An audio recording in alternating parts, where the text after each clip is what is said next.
પારડીના વિવિધ મંડળોને પ્રાંત અધિકારી દ્વારા સમયસર વિસર્જન કરવા ભક્તોને અપીલ।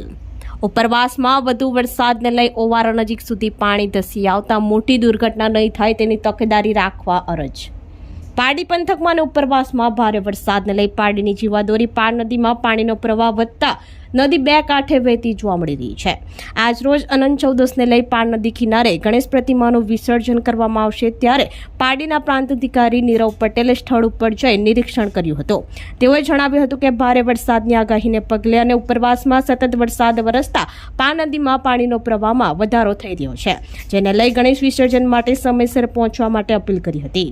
ઉપરવાસમાં વધુ વરસાદને લઈ ઓવારા નજીક સુધી પાણી ઘસી આવતા મોટી દુર્ઘટના નહીં થાય તેની તકેદારી રાખવા અરજ કરી હતી। તંત્ર દ્વારા તૈયારી કરવામાં આવી છે, તેમજ ચંદ્રપુર માંગેલા લાઈફ સેવર ટ્રસ્ટ દ્વારા દર વર્ષની જેમ આ વર્ષે પણ સુંદર કામગીરી કરવામાં આવી રહી છે। નગરપાલિકા તેમજ પારડીના કાર્યકર્તાઓ દ્વારા વિસર્જન માટેની તૈયારીઓ કરવામાં આવી છે, તો રાત્રિના પણ વધારે વરસાદની આગાહી હોય અને પાણીના પ્રવાહમાં હજી વધારો થવાની શક્યતાને કારણે વિવિધ મંડળો સમયસર પાર નદી કિનારે પહોંચી ગણેશ પ્રતિમાનું વિસર્જન કરે તેવી અપીલ કરી હતી। સ્થળ મુલાકાત સમયે પારડીના પ્રાંત અધિકારી નીરવ પટેલ, ટીડીઓ વિશાલ પટેલ, પારડીના પીઆઈ GR ગઢવીએ મુલાકાત લીધી હતી।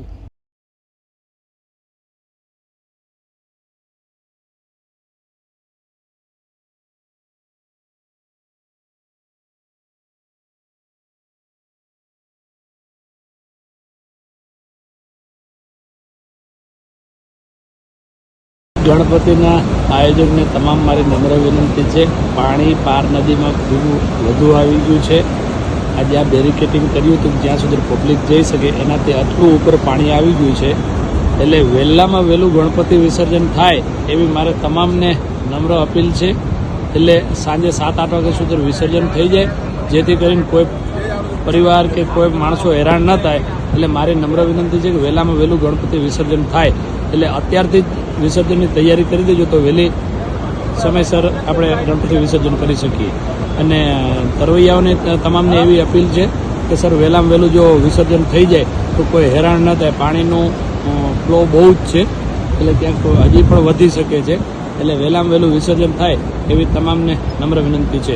આજે આ પાર નદી કિનારે જ્યાં ગણેશ વિસર્જન થાય છે ત્યાં વિઝિટ કરી। ઉપરવાસમાં ભારે વરસાદના કારણે પાર નદીનું પાણીનું લેવલ ખૂબ જ ઊંચું છે, તો ઘણા બધા આપણા જે મંડપોને બનાવ્યા છે એ પણ અત્યારે હાલ પાણીમાં છે।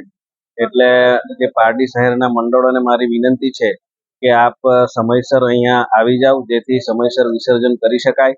અને આજે વરસાદની આગાહી હોય, રાત્રે પણ પાણીનો પ્રવાહ વધવાની શક્યતા હોય, એટલા માટે મારી આપ સૌને ખાસ વિનંતી છે કે સમયસર આવી અને આપણે ગણપતિ બાપાનું વિસર્જન કરીએ કે જેથી કરીને અવ્યવસ્થા ના સર્જાય। હાલમાં તંત્રની તૈયારી થઈ ગઈ છે। અહીંનું જે માંગેલા જે લાઈફ સેવિંગ ગ્રુપ છે એમના દ્વારા જ વિસર્જન કરવામાં આવશે, અને એમના દ્વારા દર વર્ષે ખૂબ જ સરસ રીતે આયોજન કરવામાં આવતું હોય છે। પારડી નગરપાલિકા અને શહેરના જે કાર્યકર્તાઓ છે એમના દ્વારા અહીંયા ખૂબ જ સરસ આયોજન કરવામાં આવ્યું છે, અને સૌને ગણપતિ વિસર્જનની ખૂબ ખૂબ શુભકામનાઓ, અને સારી રીતે આપણે વિસર્જન કરી શકીએ એ માટે શુભકામનાઓ। આપણી સંકલ્પ ન્યૂઝ ચેનલને સબસ્ક્રાઇબ અને લાઇક કરો, બેલ આઇકન દબાવો, જેથી આવનાર ન્યૂઝ અપડેટ્સની નોટિફિકેશન આપના મોબાઈલ પર સૌથી પહેલા પહોંચે। Like, subscribe and share the video.